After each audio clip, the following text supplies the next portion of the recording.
Introduce yourself. Sure. My name is Michael Chukonsky, and I'm a Vietnam veteran, and I live here in Clinton, have my whole life. When did you join the military? I joined the military right after I got out of high school in 1964. And when you joined, did you know the war was going to happen? When I joined, the war in Vietnam was was in the news, and there were some American advisors there, but there weren't many troops, actual troops.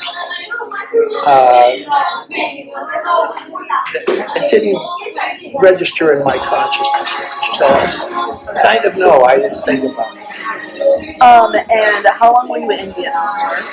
13 months. And did you have like a certain thing or job you had to do there? Did I have a certain job? Yeah. Yes, I was a Navy hospital foreman. So I was assigned to a Marine rifle company, that's an infantry company. And basically I provided emergency medical services on the battlefield. So if someone was shot, I went and catch them up, get them on a stretcher onto a helicopter and back to the rear. And were you pro or anti-war, and what were your feelings about it?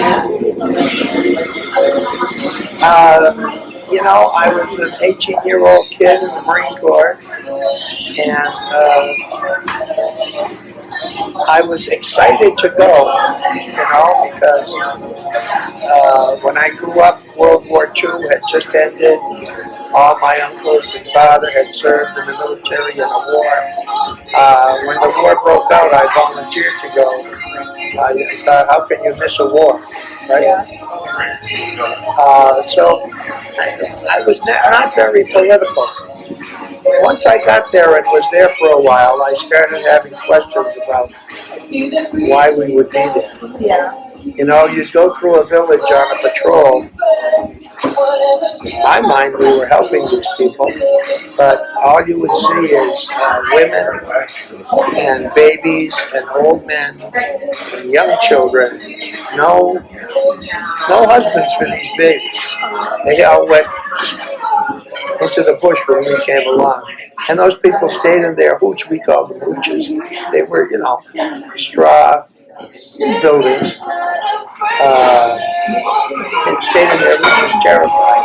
And I used to think, well, this is how it's cracked up to be. And when you came back to America, was it like really different than when you left?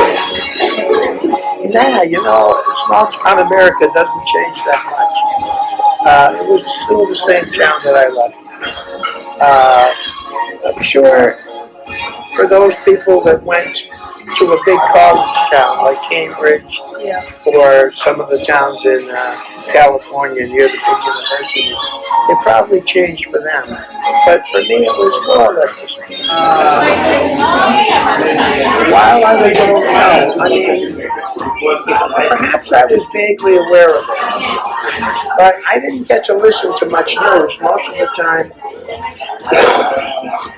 I was out in the countryside. I wasn't on a base. I was out patrolling. I was up in the jungle. I was basically fighting the war. So we didn't get much news. I guess I might have been vaguely aware that there were protests.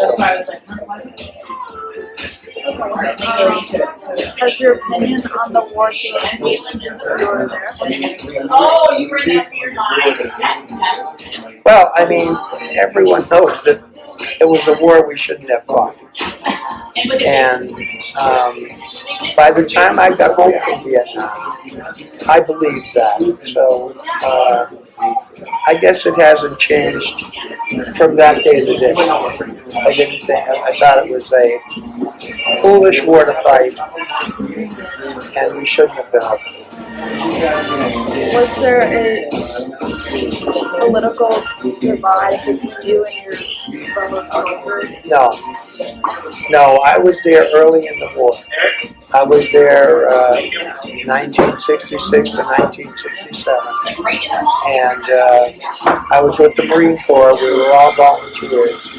There there was no significant political discussion or divide of any kind. Did people think of you differently for serving in the war?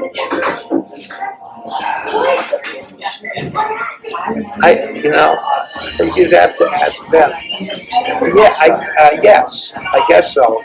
My sister told me years later that she thought I was different when I came back.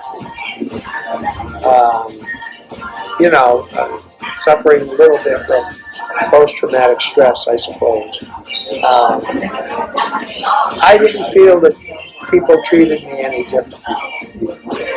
Although, and I only found this out years later because my sisters were sworn to secrecy. They told me, when you first came home, we got so sick of eating all the foods that were your favorites, and that's all not so. Because when you got off the plane at Logan, she didn't recognize you. You were so small. And she was so upset about that. And she just kept cooking my favorite. I didn't notice it, so they looked at me differently in a few ways. Partly because I was a little different. What was the food like there? The food was, we were supposed to get hot meals once a week, flown out to us in helicopters. That seldom happened. We mostly ate sea rations, which were like canned meals. Not like today, they have meals ready to eat and you add water in it. But these were in cans and had to heat it up. So if you were going out for a 10-day operation, they'd give you 10 rations, but you couldn't carry 10 rations. 10 rations would have weighed out the crowd. So we used to throw away half of them. So the food was not wonderful by any stretch of the imagination.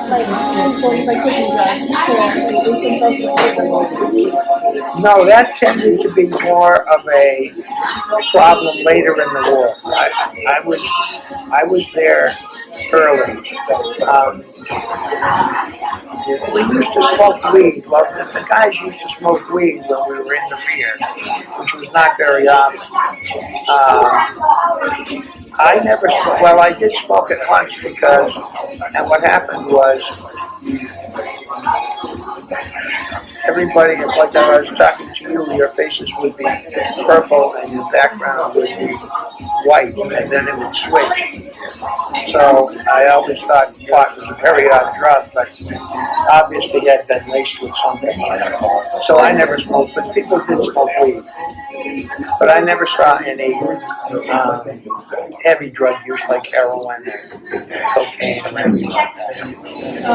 Did you feel that you missed a lot of social moments while you were Very often, later on, you would hear a song, and everyone would tell you, oh yeah, that was a popular song. We seldom heard that song. But I don't think I was only gone for 13 months from the United States. So I don't think I missed a significant amount of cultural development. But even today, there'll be some songs that I want to recognize, and I think we'll figure that was the year I was overseas. What did you miss the most from home? What did I miss the most from home? I guess the food and my friends and sleep. It was very seldom slept. So we were always tired. So I guess those three things. How did you pass the time? That really works out. Well, you got 2 weeks of what they call rest and recuperation R&R. One was an in-country in a place called China Beach. And basically that was just on a beach in China Sea. And, you get hamburgers and stuff like that, wraps, cokes. So mostly we just laid around and ate and slept. We were very tired and quite exhausted when we got to the rear. But every now and then there'd be a movie if we were that far in the rear.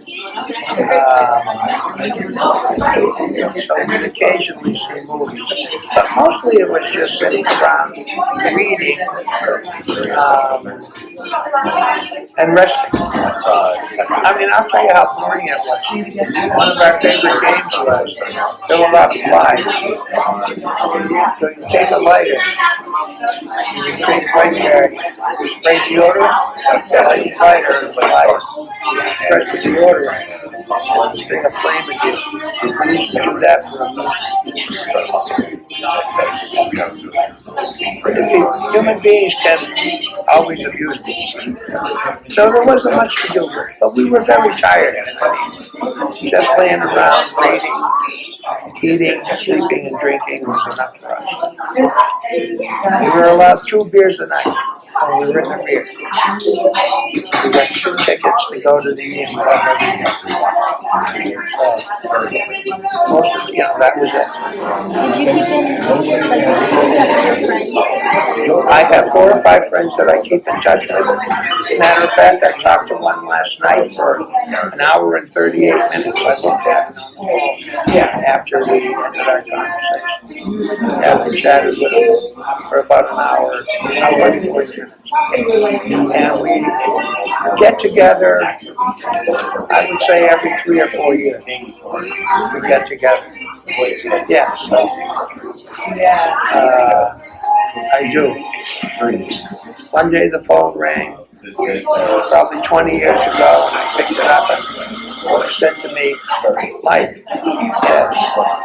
He says, does the name Tom Lehner mean anything to you? And I said, yes, it's just Tom Lehner. He was the radio man. He was our radio man. And he had a list of everybody in the platoon, and he more or less put it together. So I always look forward to seeing those guys.